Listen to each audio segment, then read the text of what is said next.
So here's an example of how I would target a presentation to several different audiences.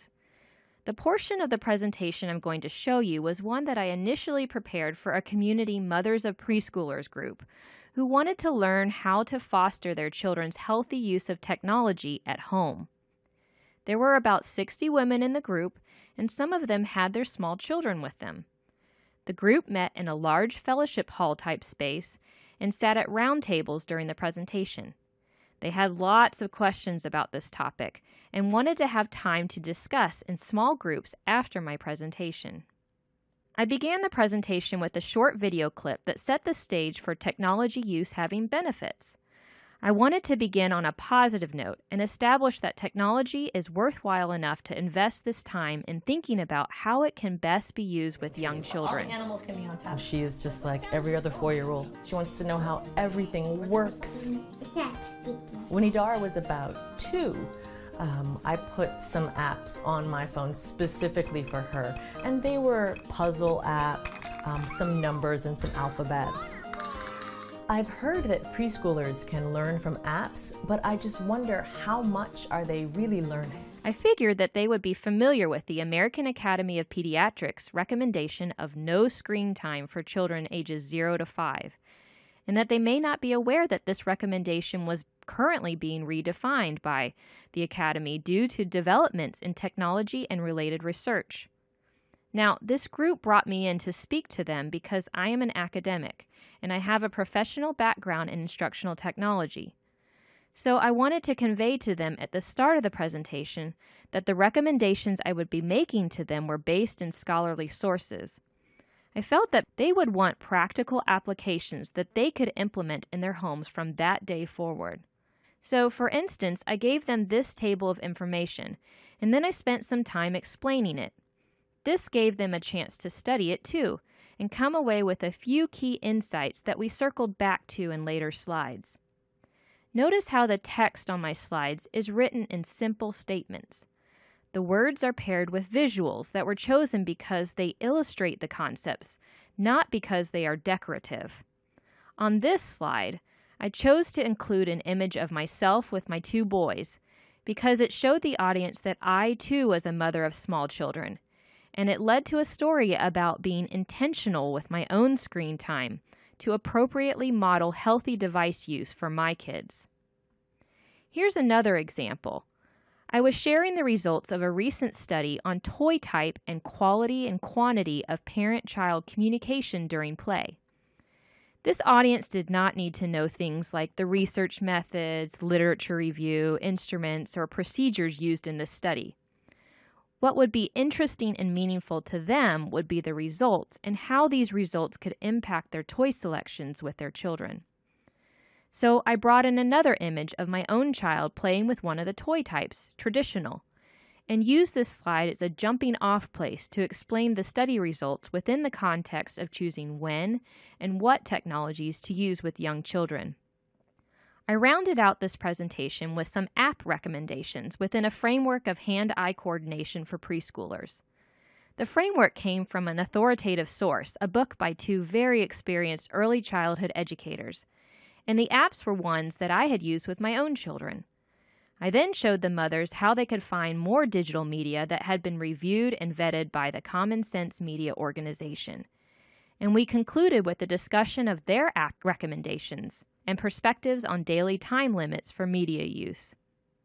As I was putting together this presentation, I met with my children's pediatrician and the director and teachers at my youngest son's preschool.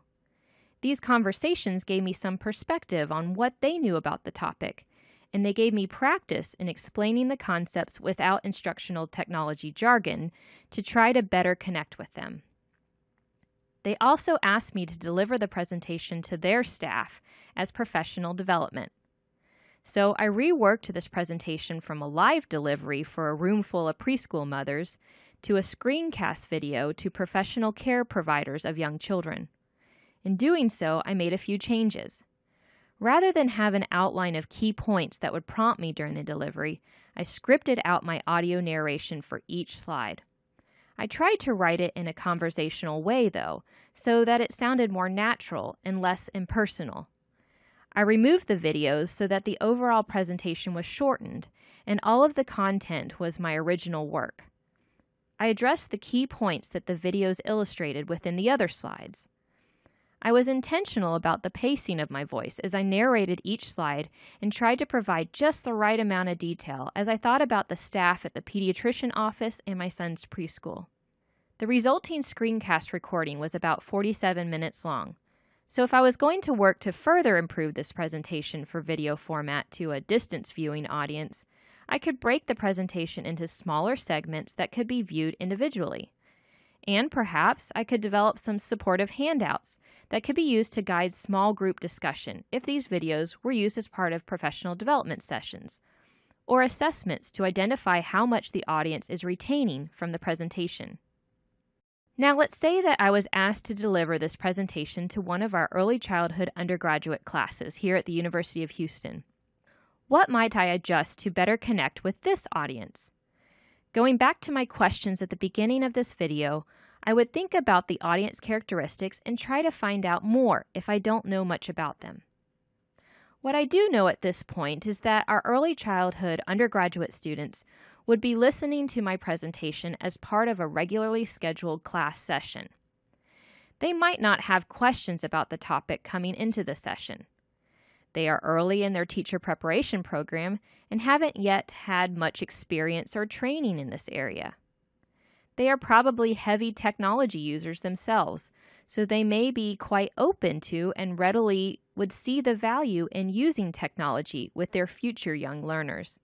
Because they would still have 1 to 2 years before they would graduate with their degrees and begin their preschool teaching careers, they would need to be equipped with how to find quality digital media when they are eventually in their own classrooms.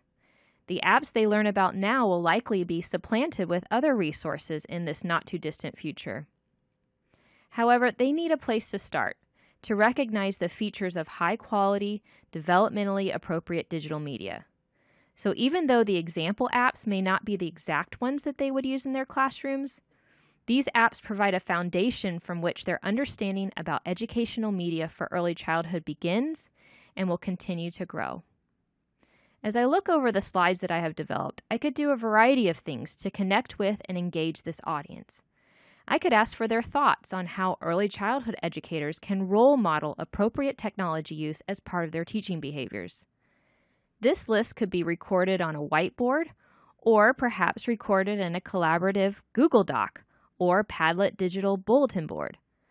I could use animation to hide the type of toy study results and thus create a poll activity wherein the students guess which type of toy was first, second, and third in quality, quantity of parent-child communication. We could do a think, pair, share discussion to talk about why the types of toys were found to be ranked as they were.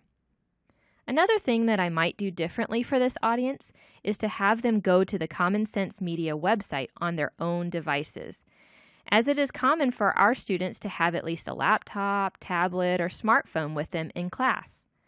They can then bookmark this site for future reference, as even though my presentation content may not be timeless, this website is likely to continue to be supported and updated and would be available to these future teachers when they need it as they emerge into their teaching careers.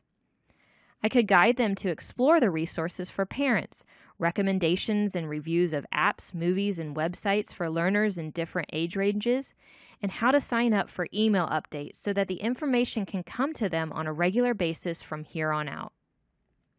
So, as you can see, considering the audience for your presentation is a valuable initial step in presentation design. It can help you to better connect with them when you deliver the presentation, to provide them with information that they would be more likely to remember and use.